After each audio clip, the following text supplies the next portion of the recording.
Hi, friends. Welcome back to Live at the Roxy after this 3-day hiatus. It seems like forever.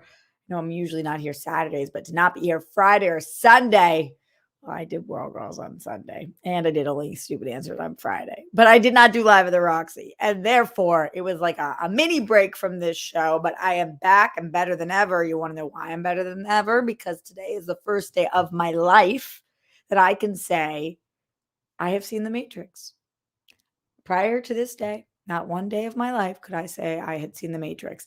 And now I can, and therefore I shall. So today I will be talking a little bit about The Matrix. We watched it for the World Girls last night. If you want to see the live watch along and watch it with us, then make sure that you go do that. We did that at 6 p.m. 7 p.m. last night, youtube.com/the World Girls. And you can watch it on Hulu, on HBO Max. I need to know whether I need to see the second and third one before I see the fourth one. I'm seeing the fourth one on Monday. Do I need to see the second and third one? I know you guys don't know because you haven't seen the fourth one yet, but I'm hearing such mixed things. Tonight, I'm going to see Spider-Man, which I'm really excited about. And by tonight, I mean I have to leave here in 30 minutes to go. So I'm very excited about that. Also noticing that whatever I did with my studio, which I didn't mean to do, was making me look tan, and I'm really fucking grateful for that. Thank you. I have not been outside. I really appreciate you, studio. Thanks for making me not look like a pasty pale fuck. A lot of other things happen in the world today, or at least in the world of entertainment. Last night was the Succession finale, and holy shit. I got to talk about it. Season 3, episode 9, the finale of all finales. A lot of people are saying that this is the best episode of television of the year.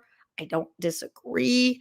I have to break that down with you guys, so we'll be doing that on the show today. Also, J.K. Rowling. Can you hear the sarcasm in my clap? Did that sound like a sarcastic clap? Because it was a sarcastic clap. Holy shit, this bitch just can't chill. It's not nice to call her a bitch. This person. I don't even want to call her a woman because she's putting down other women so often that it's just like not even the appropriate word title for her. God damn, J.K. Rowling struck again, and we will talk about that. I can't even give a snippet for that, so just know that we're talking about J.K. Rowling. Golden Globe nominations came out, and I've got some viewing to do. I am behind. Who am I behind? Myself, typically. What does that mean? What I mean is that usually when the Golden Globe noms come out, I've seen 90% of the things. This year, I have not. Missing a lot of the movies. I'm missing a lot of the shows, specifically The Great and Hacks.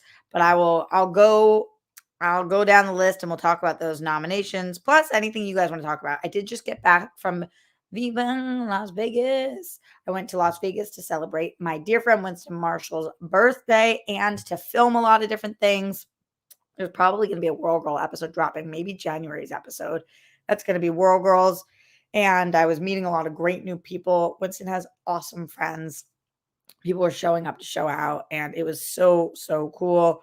I went with Steph, and we convinced Dee to fly in. She met us there, and it was so great. What a fun drive.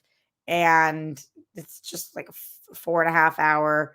We found really, really, we stayed at the MGM this time, and it was very inexpensive comparatively because we waited till last minute, and I guess the prices really dropped. And we went and saw little John. What? Okay. He DJ'd, and we had a table, and so we were away from the crowd. We gambled a little. We played some golf. We did Top Golf. We filmed stuff for our 30 days of Whirl. You guys saw Steph's splits yesterday. I mean, we've just been doing a lot. We've been doing a lot of World Girl stuff. So send in questions, comments, concerns, whether it's about Vegas or The Matrix or J.K. Rowling or about my Spider-Man screening tonight or my thoughts on the Succession finale or the Golden Globe nominations or anything going on with you. Streamlabs.com/Roxy Stryer. It is the holiday season. It is the gift of giving. The time of the gift of giving, the time of giving. I think I could just take out the word gift. So let's see what you guys got. Super chat in as well, and I appreciate it. I will end with my Succession's thoughts because those will be spoilers. So I won't do that until the end. That one's for you, Jake Yacovetta, and anybody else who is behind. We'll start with the Streamlabs, and then we'll make it our way downtown, walking fast, strangers passing. I'm home now. Dun, dun, dun, dun, dun. Is it homebound or home now? Let's go to the Streamlabs and see what y'all are talking about in here. Thank you to everybody who is showing up today to give their support on this Monday, December 13th. I cannot believe we are almost halfway through the month of December, which means the last month of the year. We are almost in 2022. How fucked up sounding is that? Oh boy. Oh boy. All right. So going into these Streamlabs, starting with, let's see who the first one of the day is. All right, yesterday. Thank you. Yesterday, Lloyd Nance said, "Hi, Roxy." Hi, Lloyd. Even though your team Steez, I am too. Thank you for being my first super chatter ever. Glenn Caesar today said, "Hello and a good day to you, Roxy. Sending well wishes and thank you for hanging out. Peace, bunnies, hugs, and good stuff to you, your dad, Jet, Sky, Grabbing Papo, and your family." Yeah, it was really great because my uncle's here right now. So that's one of the reasons I was able to go to Vegas because he's with Grabbing Papo. So I was able to go and just like be stress free. It was really cool, and I knew that he had them. He's leaving Wednesday though, which I'm really sad about. Be most excellent to yourselves and to each other, RJ and Rockstars. How are you? I'm doing well. I'm grateful to have had the weekend, and yeah, I'm doing okay. Doing okay. Glenn also says, hopefully you're doing and feeling good today and every day, and or working on something that feels good. Just in case, Roxy's best, Roxy's number one, Roxy's best, Roxy's number one, Roxy's the best, Roxy's number one. Yeah, yeah. Stay awesome. Roxy and Rockstars who show up to give their support whenever, however. You should have seen Steph in the club when Shakira came on. They can. Thank you for being a friendly support pillar of strength for the people around you. Everyone who's battling, keep fighting. You're a winner. Every win for you is a win for all. Thank you, Roxy, Steph, Darina, for watching The Matrix and doing a Bodhi Day commemoration with us. Sorry, it was on multiple lines. Both opened up some pathways in my brain and allowed for deeper understanding and appreciation in me. I have also had some expansive meditations since. Oh, that's so cool, Glenn. I hope you breathe in golden sparkles of love. Some boogers as you inhale and blow out stress and yucky energy whenever, wherever you need to in each of your days, weeks, months, even your years. Remember, we're all still alive, so be you, the one in your life. Whoa, now I understand the one. Being unselfishly loving and supportive of others, including strangers, whether it's on the internet or not, as well as being kind, caring, fully unique, makes you humane, worthy, and a cozy fire to be near. You're uplifting, a priceless treasure, and an inspiration. I hope you remember to say to yourself, I'm kind, I'm caring, I'm fully unique, I'm worthy, my story is important, deserves to be seen and heard. May you fill your never-ending goblet of happiness and joy and get to drink from it whenever, wherever you can. Thanks, Glenn. I just got reminded, just from my own thoughts, that I think a shipment of calendars are going out today. So if you already ordered one, great. If not, get in your order right now. You could send that over at theworldgirls.com because they've told us that those calendars should get there well before Christmas. If you're looking for a Christmas calendar, theworldgirls.com. They're pretty awesome. And we are almost out of our most recent shipment. So then if we get more orders after the next few calendars, we're going to order another shipment, but that might take a little longer. So just make sure that you get those in now. Like I said, theworldgirls.com. Now's the time. If you're thinking about buying a calendar, I would do it today. I would do it this minute. Going back into the Streamlabs, Logan James Kinnison, who D says Canaston. I don't know if I'm right or she's right. Hey, Roxy, you've got around to seeing. Oh, no, I haven't got around to seeing West Side Story yet. So what do you think? I'm so bummed that I haven't. It's my most anticipated movie of the year, and it just hasn't happened yet. I know how much you've been looking forward to it. I went to see it with my mom, and she loves the original and loved the remake. Also, favorite musicals on the World Girls. You know what's so fucking crazy is that this past Sunday, yesterday, when we did the watch along for the Matrix, we were going to do West Side Story review and our favorite musicals, but we didn't because we were going to Vegas and I wouldn't have seen West Side Story yet because the screening for West Side Story I usually go to those screenings was when I was home in Boston. They did it really early. So I wasn't gonna have time to see it. Neither was Steph and neither was Dee. So we ended up pushing that. But we do want to do a favorite musicals because all three of us really like them. Steph doesn't know them as much, but Dee and I are big fans. And yeah, we just really, really like them. So yes. Yes, yes. All right. Let's see what's going on. Ryan Payne says, I personally suggest you should watch the sequels. Interesting. Otherwise, you'll be a little disjointed when you watch Matrix. You can also watch reviews, though, after seeing the ending of the first one. Plus, it's good to have an opinion on something, especially movies. I agree with that. I definitely agree.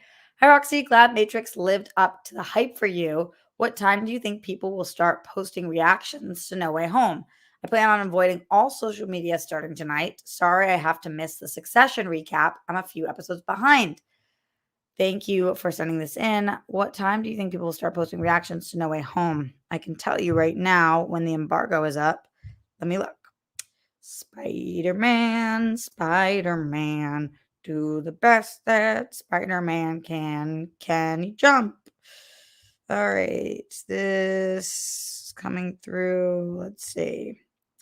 The Spider-Man No Way Home opens exclusively December 17th. The embargo, all reviews and social reactions for Spider-Man No Way Home are under embargo until Monday, December 13th, which is today, at 10:30 p.m. Pacific time, 1:30 a.m. Eastern. So tonight at 10:30, that's when you can expect some reactions. Thanks for asking. And Bojack's, no worries about Succession. I'll let you know before I do any spoilers. Glenn Caesar in the Streamlabs, streamlabs.com/Roxy Strayer says, Roxy, you may want to watch the next installments in The Matrix to understand The Matrix 4. I'd say Animatrix next, maybe. Yeah, but I don't think so.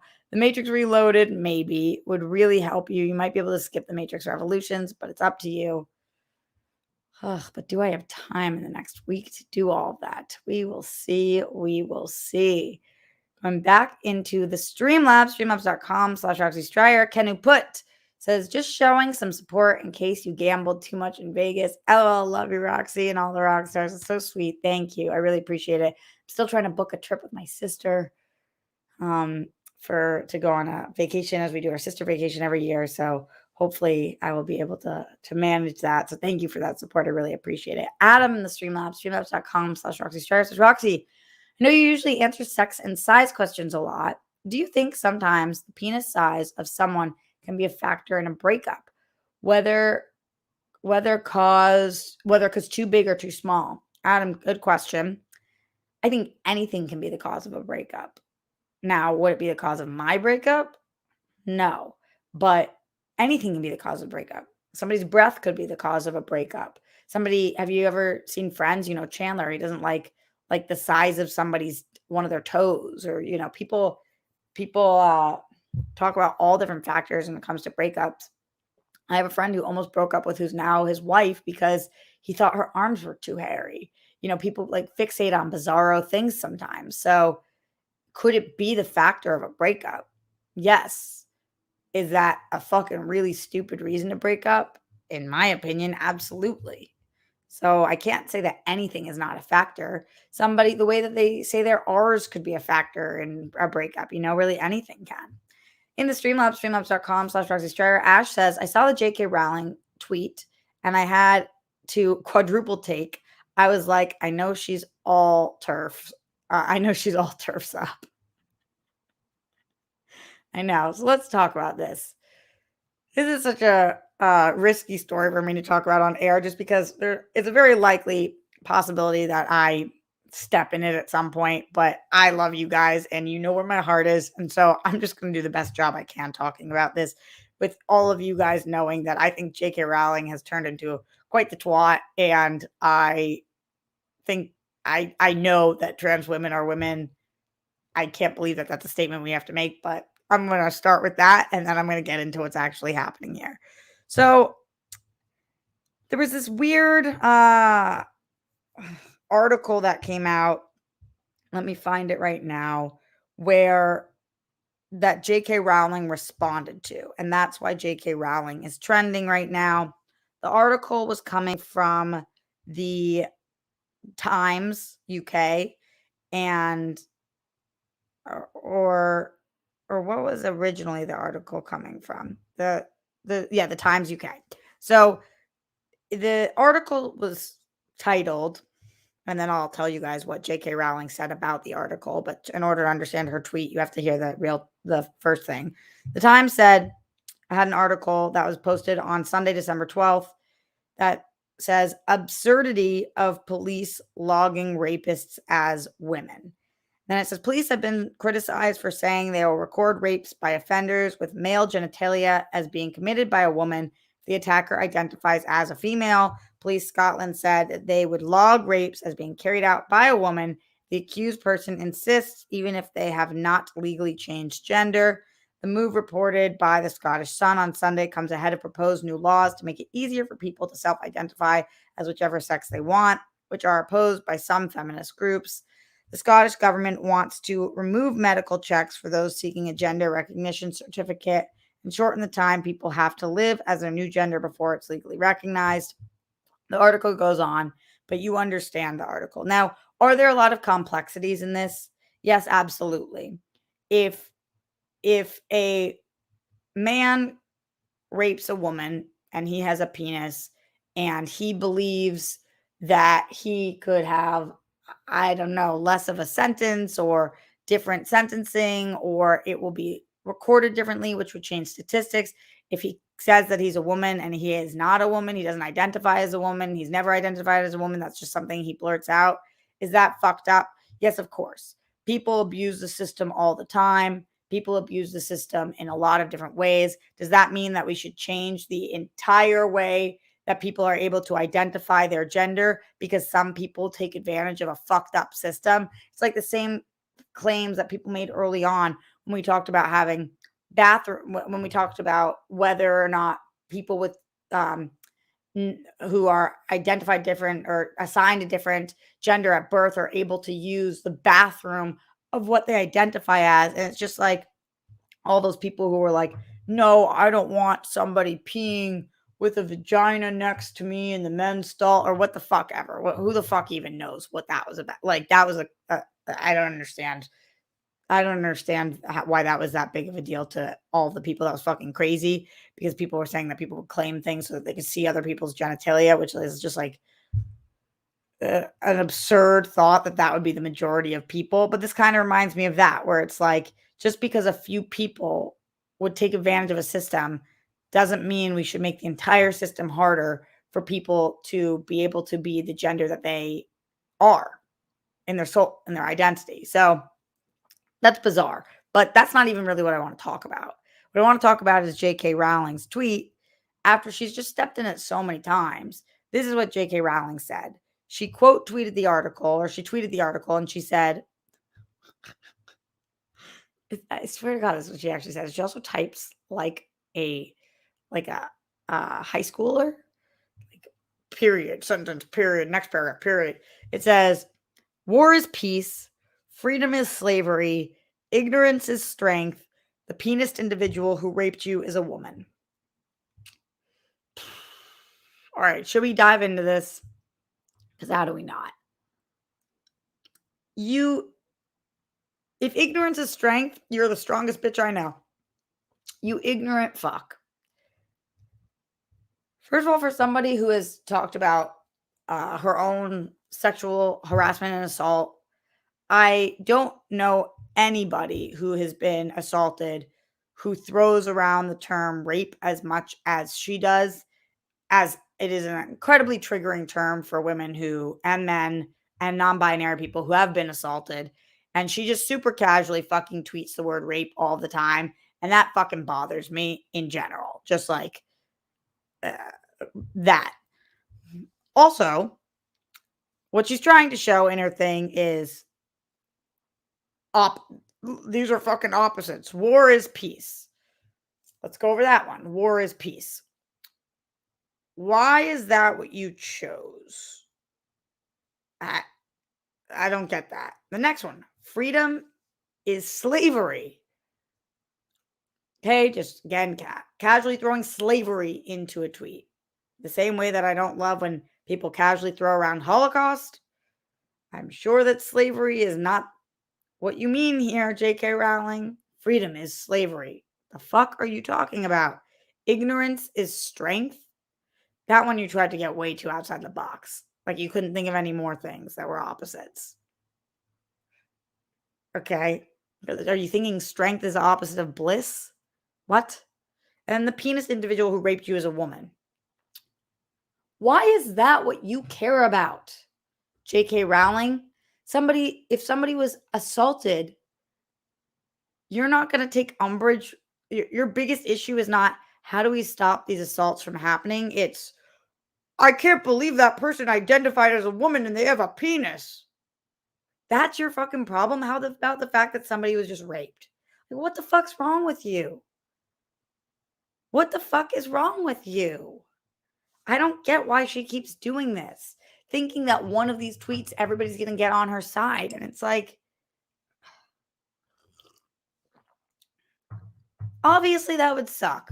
Obviously, if a person is a man and identifies as a man 100% of the time and is a man and was born a man and was given that identity at birth and then live their life as a man and thinks that they are a man and knows they are a man and then rapes somebody and then miraculously says, I'm a woman, write it down that way. Obviously, that would fucking suck because it wouldn't be true. Anytime somebody lies, it fucking sucks. That fucking sucks. Still, though, the issue is that somebody has just been raped. Like, what you're getting into, the minutia that you're getting into is fucking absurd that that's your problem. You need help. You need fucking help. It's driving me nuts. It's driving me fucking nuts. So, that. All right. Continuing. Streamlabs.com/Roxy Stryer. What do you guys think about that? Or anything else we're talking about today? Let's see. All right. Bojack says, what's your game of choice when you go to Vegas? I did a slot machine and I fucked it up and couldn't figure it out.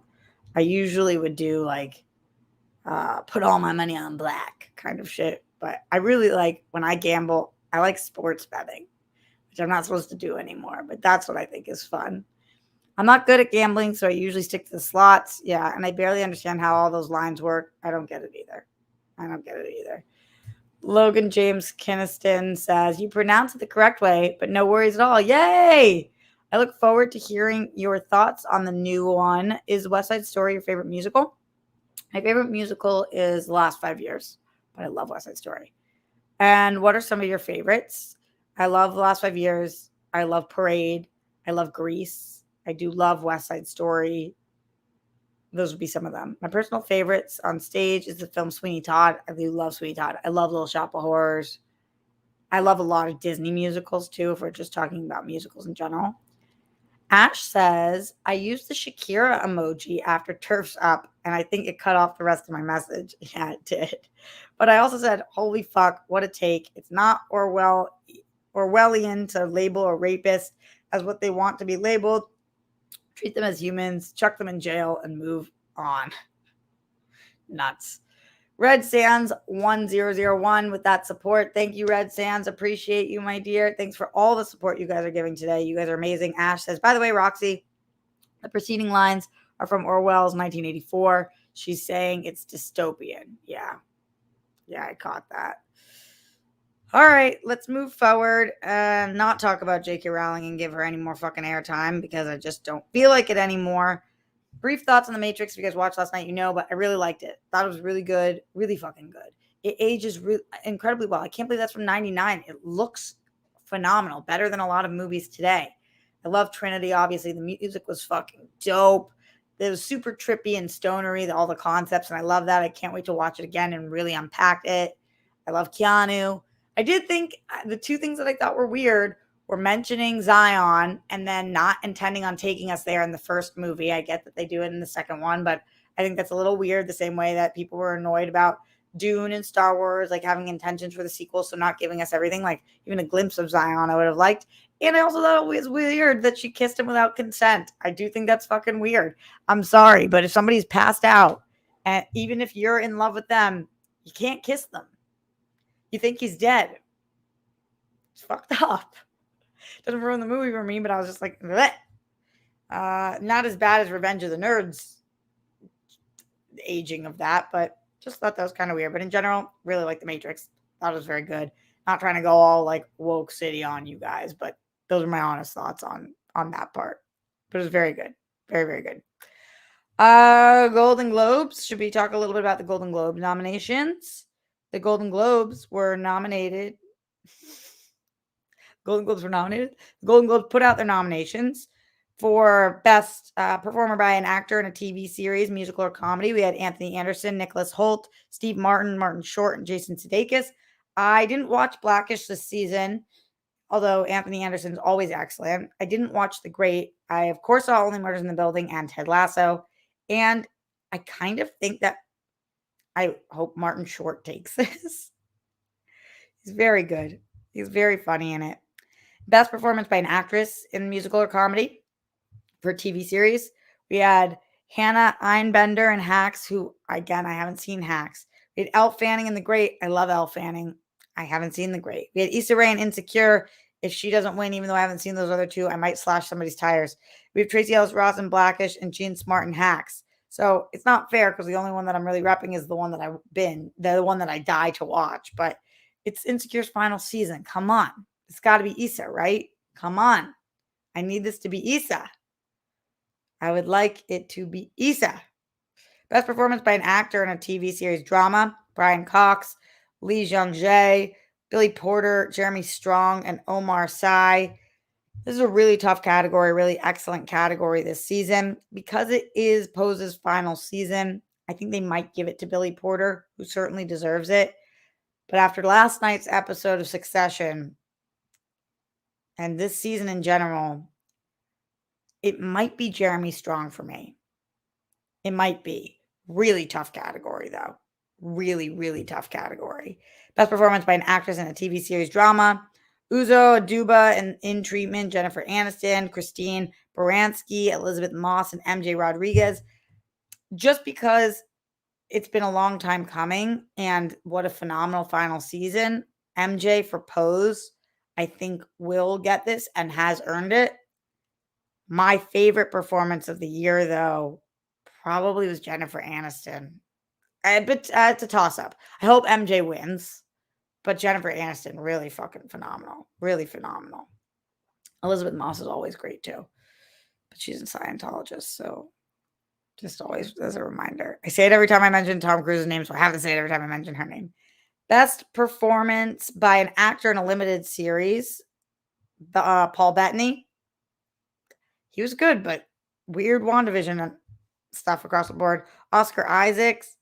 Did I make Isaac plural? Yes, I did. Oscar Isaac, Michael Keaton, Hugh McGregor, and Tahar Rahim. What I'm realizing based on these nominations, same thing with the women, Jessica Chastain, Cynthia Erivo, Elizabeth Olsen, Margaret Qualley, and Kate Winslet. So I haven't seen a lot of these. I never watched Scenes from Marriage, didn't watch Dopesick, didn't see Halston, didn't see The Serpent, didn't see Genius Aretha. So of these, I really can't place my bet. From what I saw of the limited series for the women, Margaret Qualley for Maid, I would give it to her. I think Kate Winslet's going to take it from Mayor of Easttown, though, but we will see. For Best TV Series Drama, it's Lupin, The Morning Show, Pose, Squid Game, Succession. I think after last night, Succession might take this. I hope Pose gets it, and for me, it's The Morning Show. So I'm all over the place. Best TV Limited Series or Motion Picture for TV. Dopesick, Impeachment, American Crime Story, Maid, Mayor of Easttown, The Underground Railroad. I hope that Maid wins this. You guys know I rep that so hard. I haven't seen Dopesick yet. I hear very good things. This one I feel very passionate about. Best performance by an actress in a supporting role in limited series. Jennifer Coolidge, Caitlin Dever, Andy McDowell, Sarah Snook, or Hannah Waddingham. I think this needs to go to Jennifer Coolidge for White Lotus. She makes the whole show. I'm really, really hoping for this. Are you guys playing along with me? What are you guys thinking? Matt Link says there's a lot I haven't seen that you haven't seen yet. Totally. Absolutely. The Ryan Payne says, like the Golden Globes are going to vote for the obvious choice. LOL. Yeah. Going into best performance by an actor in supporting role in a limited series, Billy Crudup. Kieran Culkin, Mark Duplass, Brett Goldstein, Oh Young Soo. Wow. 2 morning show nominations, a Succession nomination, a Ted Lasso nomination, and a Squid Game nomination. That could go fucking any way. That could go any which way.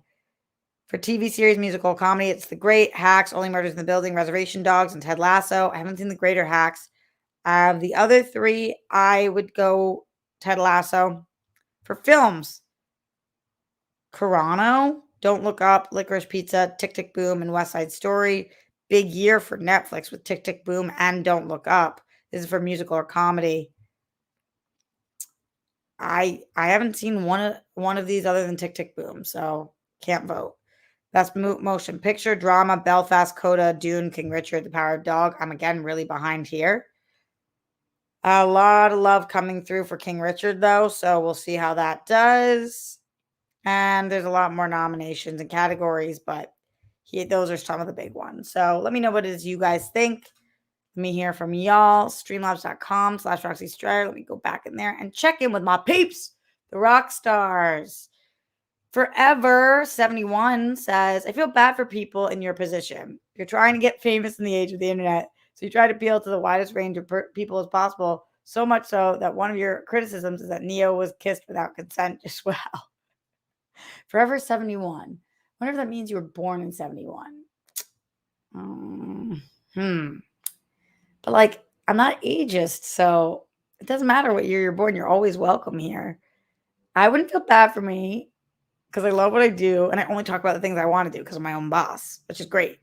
So I wouldn't feel bad for me. I'm not trying to get famous in the age of the internet, so I try to appeal to the widest range of people. I think if I was trying to appeal to the widest range of people, then I would probably be a TERF also, because most people are behind the times. So I'm definitely not trying to do that. That was just my personal opinion on the movie. And I really think if I was trying to appeal to the widest group of people, I would have not said that part about the kiss because clearly people like you are the majority and y'all don't think like that. So it's kind of a contradictory statement. If you ever want to be open and cool and non-judgmental, we'd love to have you here in the Rockstars. Not because I'm trying to get the widest range of people, but because I love talking about these things and having discussions and being kind to one another and hearing people out and getting and making headway. I don't like insulting people, which is what you just did. But it's okay. Second chances. I believe in them. Let's see if you can come back forever 71 and do better. I kind of doubt it, but let's see. You never know. And thank you for your money. I appreciate your funds. Always do. All right, continuing. That's all I have to say about the Golden Globes for now. Streamlabs in if you guys have thoughts on it. My last thing I want to do is talk about Succession and the finale. I know that nobody wants spoilers yet, so I will do a little spoiler free. Then I'll take any last minute Streamlabs. Then I'll do spoilers, and then I'll get the fuck out. For spoiler free, God, this episode was amazing. Best episode of the show. Best episode of the season, for sure. Maybe best episode of the show. We're really fucking making headway. I cannot believe how much these are the worst people on the show, yet I feel for them. In my soul, I feel awful for some of them. And it's just crazy hard. So, in general, though, yes, I loved this. I love this episode, and I cannot wait till next season. I can't believe this was only 9 episodes. I thought it was going to be 10 like the previous 2 seasons. I'm so bummed about that. But I will wait as long as it takes for them to make the masterpiece that is Succession.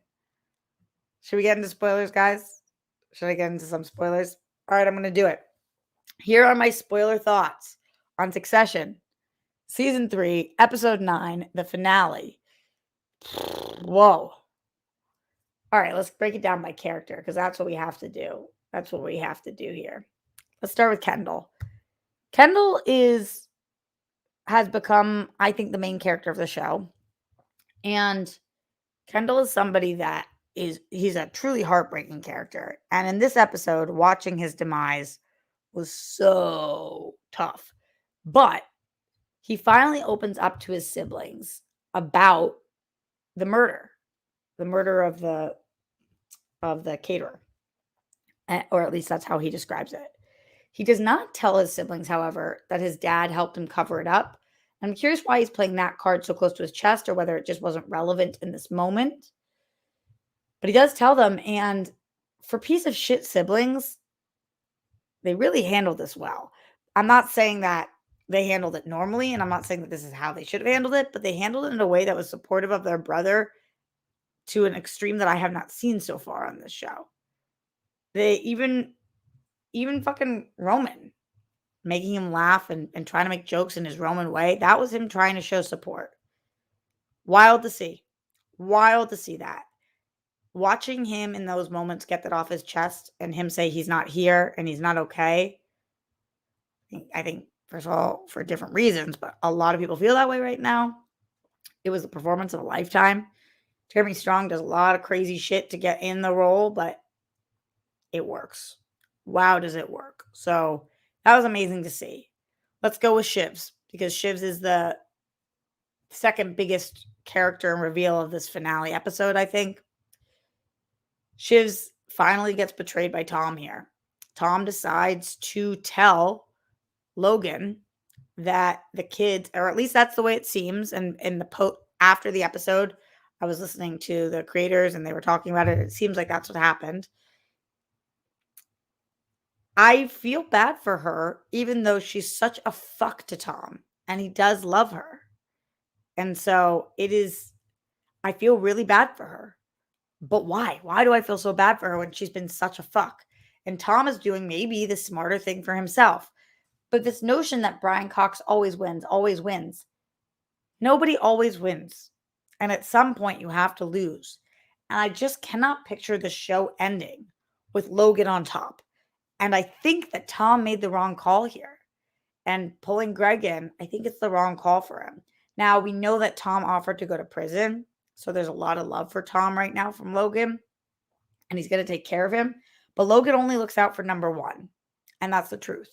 So I think Tom is fucked. And this marriage with him and Shivs, how's that going to last? But maybe it does. Maybe this makes her respect him or want him more because Shivs is fucked up like that. So we just don't know.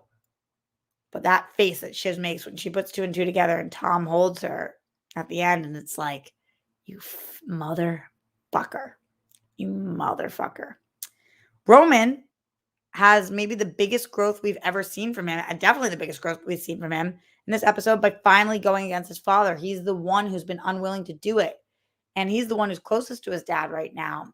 And there was something really endearing about him in this episode. Like, wow, you stuck with your siblings.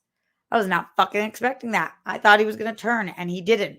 He's going to regret that, I'm sure, for a little bit, but not in the long run, I don't think.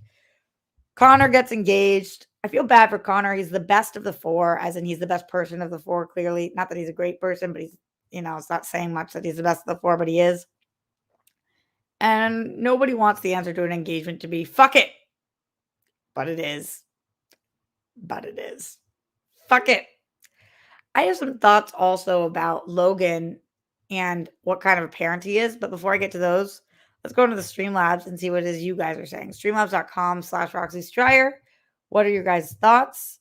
Give them to me now. Glenn Caesar says, thank you, Roxy and Rockstars, for everything. You're amazing people. You the fucking best. You the fucking best. You the fucking best. The best we ever had. Keeping dope as fuck. Always and in all ways. Rockstars, bam rules.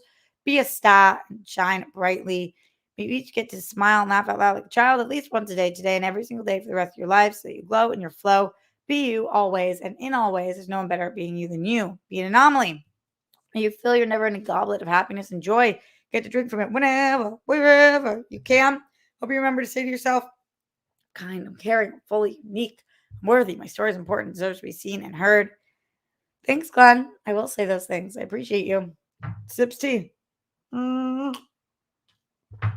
also said, and did I breathe in and out? No, I didn't, because I may continue breathing in golden sparkles, bring in love, blow out stress, and yucky energy with each inhale and exhale to break apart and move all types of energetic blockages so you attain balance. Be brave, be awesome, be you, because you're a sparkling diamond. Hope you get to live in serenity and actually get to see and feel or perceive the yellow and green colored energies and sparkles of happiness and joy manifesting your day-to-day life today, tomorrow, the next day, and beyond. So you glow and radiate for all to see. Thank you, Glenn. Appreciate it. Anybody have thoughts on Succession? Let a sister know. One of the things that I am curious about with Succession is if I actually break this down like this was the real world, it is Brian Cox's company. He's such a fuck father, and he hasn't set his kids up for success, and their mom didn't either. But it is his company, and he is allowed to do whatever he wants with it. And his children are the most entitled people I've ever met. Would they be better off if he cuts them out of the deal and they have to survive themselves? Fucked up father thing to do, but in the long run, will that make for better people for them to struggle more? I don't know that him continuing to hand things to them is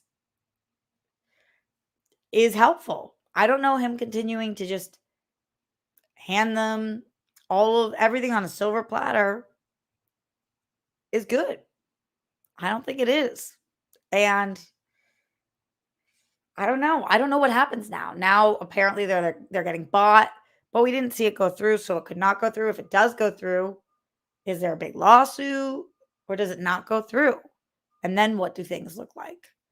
A lot on the table right now. An incredible episode. Hell of a finale. How did you guys feel? Let me know in the chat. Let me know in the Streamlabs because I am getting out of here in the next couple of minutes so I can go see Spider-Man. I was going to say na, but that's Batman. What's Spider-Man's? I can't think of it right now. Spider-Ham, Spider-Pig. John McCoy says, my hope is they burn Logan somehow. Me too. And they do something on their own that makes their father look poor. That would be great. That would be great. Grammy's calling. Grammy's calling. Should I pick up? Hold on. I'll tell her we're on air. Hello? Hi. I'm on air right now for Live at the Roxy. Goodbye, darling. Are you okay? Absolutely fine. You know, Allie's leaving Wednesday. I know. So, anyway, I'm glad you had a wonderful weekend. Bye-bye. I wanted to see if you guys could get lunch tomorrow, but I'll call you back in a little bit. It's supposed to be pouring rain. Okay, we'll see what happens. We're here. All right, I love you. It's supposed to be pouring rain. It's been raining in LA nonstop, which apparently is good. But yeah. Oh, a good Grammy appearance at the end of an episode always helps. Let's get out of here. Thanks, guys, for being here. Appreciate you. Appreciate your support. To everybody who financially supported today, thank you to Glenn Caesar, to Forever 71. You get a thank you. To Ash, to Red Sands 1001, to Logan James Kinniston, to Bojax, to Ash, to Adam, to Kenu Put, to Ryan Payne, to all of the people. I appreciate you guys. Lloyd Nance, thank you so much for helping me survive these crazy times and for talking with me about all things across the board. So much love to you guys. Stay safe, stay sane, put down the toilet seat and lid. Don't tremble the Holocaust. Make your bread. Make your bread. You can do that too. Make your bed. I like banana bread, banana chocolate chip, very good. Pumpkin bread, very good too during the season. Brett Miles, Jonathan, the rest of the cops will kill Breonna Taylor. And I'll see you guys tomorrow for SCN Live in the morning and then later on here live at the Roxy. Maybe a little earlier so I can get lunch with Grammy. Okay, bye.